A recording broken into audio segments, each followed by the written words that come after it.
ትዳር እያለኝ ከሌላ ሰው የያዘኝ ፍቅር እያስጨነቀኝ ነው ይለናል የዛሬ ባል ታሪካችን። የተወለድኩት ዝቅተኛ ኑሮ ያላቸው ቤተሰብ ውስጥ ነው። በጣም ድሃ ነን። ማን እንደረገመን እንጃ። አባቴም እናቴም ይለፋሉ፣ ጠብ የለም። ኑሯችንን ለመለወጥ የማይፈነቅሉት ጉድጓድ የለም። ግን ኑሯችን እዛው ነው። ከዕለት ጉርስ አያልፍም። ጭራሽ ቤት ውስጥ 4 ነን። እኔ መጀመሪያ ልጅ ነኝ። በዚህ ኑሮ ላይ ደግሞ ዘመድ ተቀብለን እኛ ጋር እናሳርፋለን። ልትፈርስ ያለች 2 ክፍል ቤት እኮ ናት ያለችን። እሱንም ሰው በጥበቃ አስቀምጦን።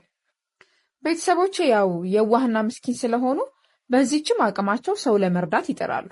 ደግሞ በጣም ነው የሚዋደዱት። ሳንበላ እንኳን አባቴ እናቴን የሚያይበትን የፍቅር እይታ ስናይ ጠግበን እናድራለን። ጨፍኖ ማፍቀርን ከነሱ ነው የተማርኩት። ታዲያ እድሜ ለትምህርት ሲደርስ አካባቢው ላይ ወዳለ መንግስት ትምህርት ቤት ተላኩኝ። እንማራለን፣ እንጫወታለን፣ እንቦርቃለን። ብዙም የኑሮ ልዩነት ስለሌለን ምንም ግድ አይሰጠንም ነበር።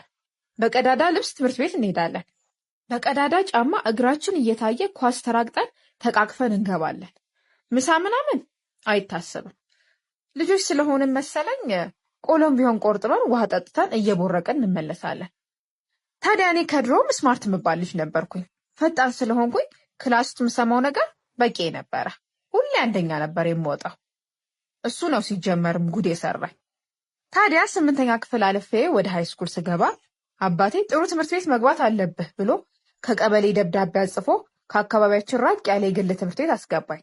ከጓደኞቼ ከለመድኩት ነገር ብቻ መለየት በጣም አስጠላኝ። ግን ምን ያደርጋል፣ መስከረም ሲጠባ አባቴ እቁብ ገብቶ የገዛልኝን ዩኒፎርም ለብሼ አንድ መለወጫ እንኳን የሌላትን ብርቅዬና የመጀመሪያ የሆነች ቆዳ ጫማዬን አድርጌ ገባው እዛ የተረገመ ትምህርት ቤት።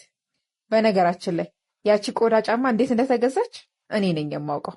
ብቻ ምን ልበላችሁ፣ የኔና የልጆቹ ህይወት ልክ እንደ ሰሜንና እንደ ደቡብ ነው። እንዲህም ለካ ይኖራል እንዴ የሚያስብል ኑሮ ነው የሚኖሩት። ከወሬያቸው ከባህሪያቸው ጋር ምንም ልጣጣም አልቻልኩም። የእውነት ሞራል የተነካ ራሴን አገለልኩ። አለማዬንም ቀየርኩኝ።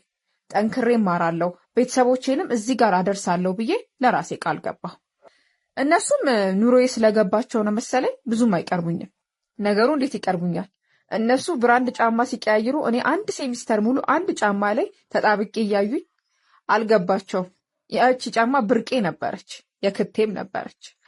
አንድ ቀንማ እስኪ ልቀይር ብዬ ስሊፐር አድርጌ ሄጄ እንደ ኤሊየን ነበር ያዩኝ። ብቻ እንዲህ እያለ የደረጃ ተማሪ እንደሆንኩኝ 12ኛ ክፍል ገባሁ። ባይሆን አሁን ነገሮች ተበላሹ። ከሌላ ትምህርት ቤት ወደኛ ክፍል ተቀይራ ከገባች ልጅ ድብን ያለ ፍቅር ያዘኝ። ምን ልበላችሁ፣ በጣም ታምራለች። በጣም የእውነት በህይወቴ እንደሱ አይነት ቆንጆ አይቻላቅ። የመጀመሪያ ቀን ሳያትማ ደርቄ ነው የቀራሁት። ሁሉ ነገሯ እኮ ነው የሚያምረው። ሳቋ፣ አይኗ፣ ጠረኗ፣ ፀጉሯ፣ ሰው አክባሪነቷ። በቃ ሞትኩኝ። ምን ልበላችሁ ሞትኩኝ። እኔ እንደሃውን በዚህ ኑሮ ላይ ፍቅር ተጨምሮ ጉድ ሰራኝ። ያለ ገላጋይ 10-0 ዘረረኝ። ቀጣይ ክፍልን ለመስማት ፓርት 2 ብላችሁ ኮሜንት ሴክሽን ያስቀምጡ።